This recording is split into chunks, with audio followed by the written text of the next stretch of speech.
Assalamualaikum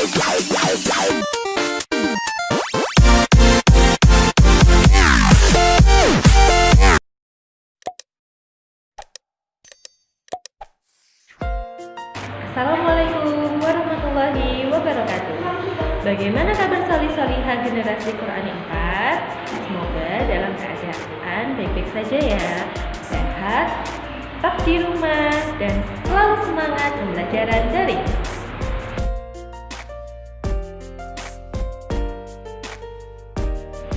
Tumbuhan memiliki bagian-bagian pada tubuhnya, sama seperti manusia ataupun hewan, memiliki mata, hidung, mulut, maupun anggota bagian lainnya. Nah, setiap bagian-bagian itu memiliki fungsinya masing-masing.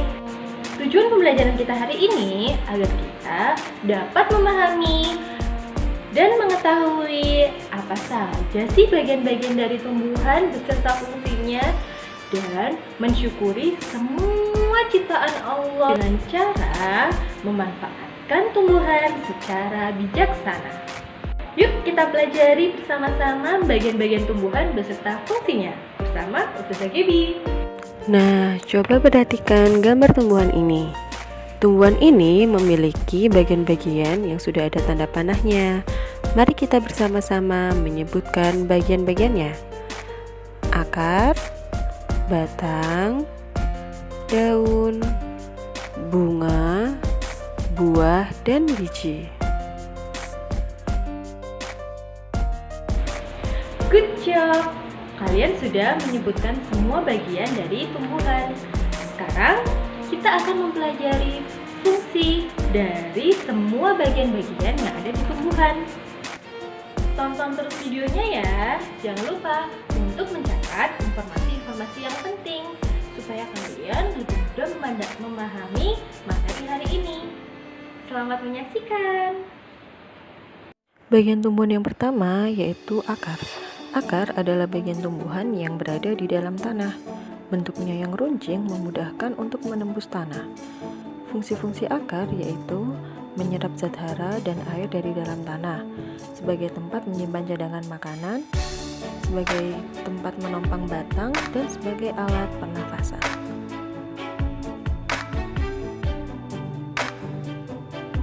Bagian-bagian akar yaitu, coba kalian perhatikan.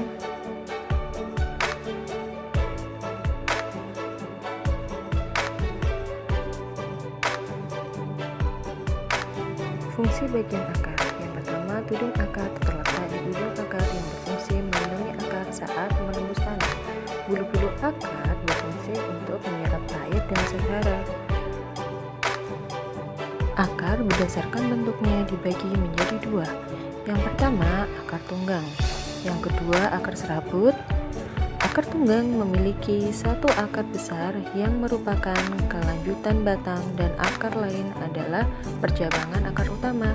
Akar tunggang biasanya dimiliki oleh tumbuhan berkeping dua atau dikotil. Akar serabut berukuran lebih kecil.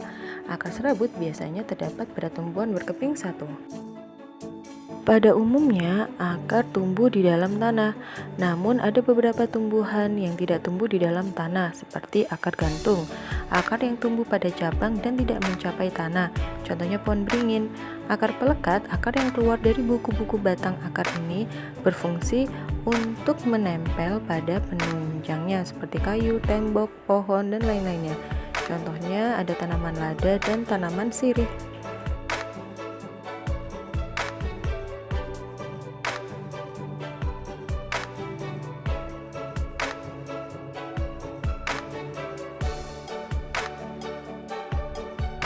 Selanjutnya yaitu batang. Batang adalah bagian tumbuhan yang berada di atas tanah. Fungsi batang yaitu sebagai tempat melekatnya daun, bunga, dan buah.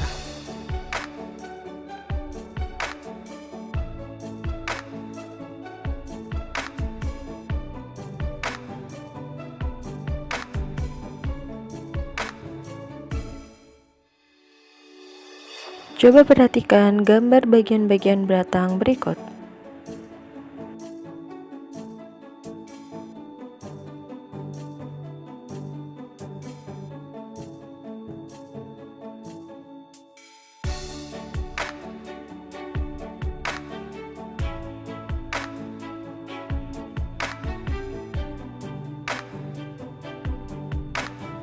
Penjelasan dari gambar tersebut yaitu pada batang kayu terdapat kambium.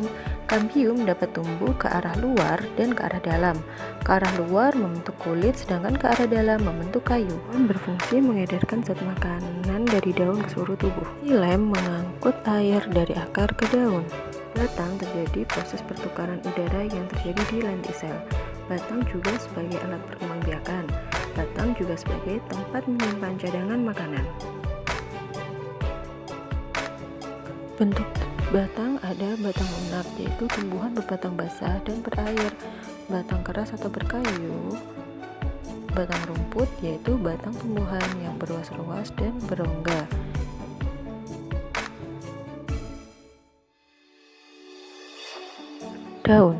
Daun adalah bagian tumbuhan yang tumbuh dari batang.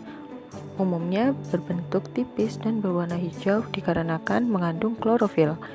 Daun dibedakan menjadi daun lengkap dan daun tidak lengkap.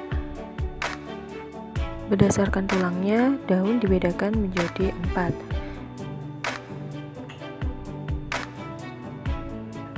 Coba perhatikan gambar jenis-jenis daun berikut ini.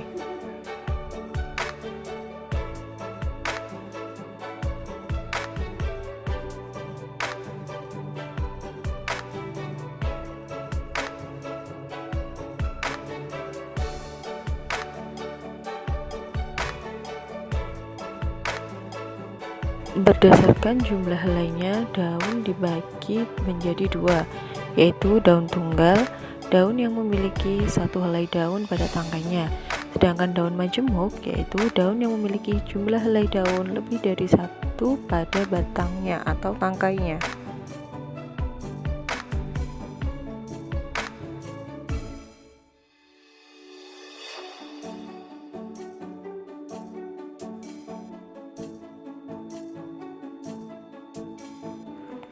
Fungsi daun yaitu sebagai tempat fotosintesis. Fotosintesis adalah proses pembuatan makanan pada tumbuhan. Yang kedua, tempat berlangsungnya proses pernafasan yang terjadi di stomata. Yang ketiga, tempat berlangsungnya proses penguapan atau disebut dengan gutasi.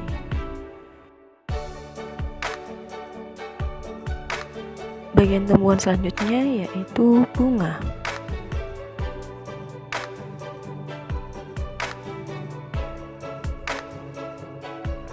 Bunga adalah bagian tumbuhan yang indah karena mempunyai bentuk dan warna yang beragam. Fungsi utama bunga yaitu sebagai alat perkembangbiakan secara generatif.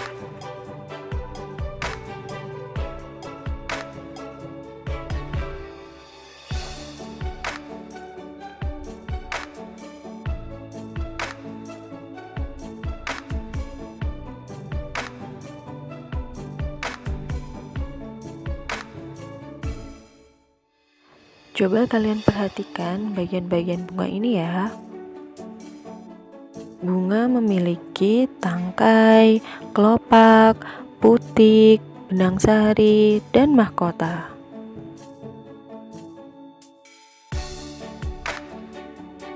Fungsi dari bagian-bagian bunga. Yang pertama, tangkai bunga berfungsi sebagai penopang dan penyambung bunga dengan batang.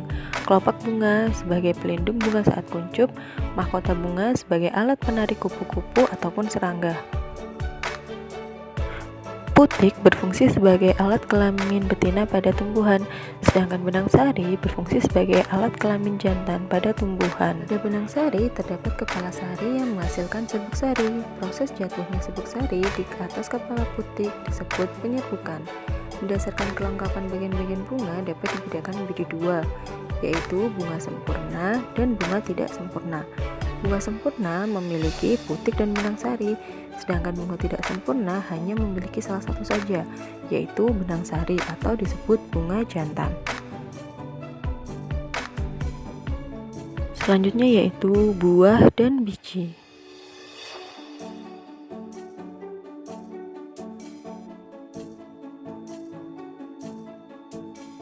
Perhatikan gambar bagian-bagian buah ini. Bagian-bagian buah terdiri dari kulit buah, tangkai, daging buah, dan biji buah.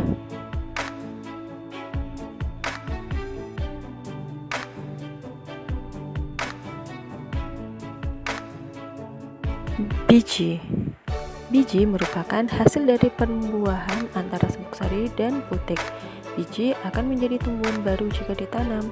Berdasarkan kepingnya, biji dibedakan menjadi dua, yaitu monokotil berkeping 1 dan dikotil berkeping 2. Sekian pembelajaran hari ini. Semoga dapat bermanfaat. Sampai bertemu di pembelajaran selanjutnya. Wassalamualaikum warahmatullahi wabarakatuh.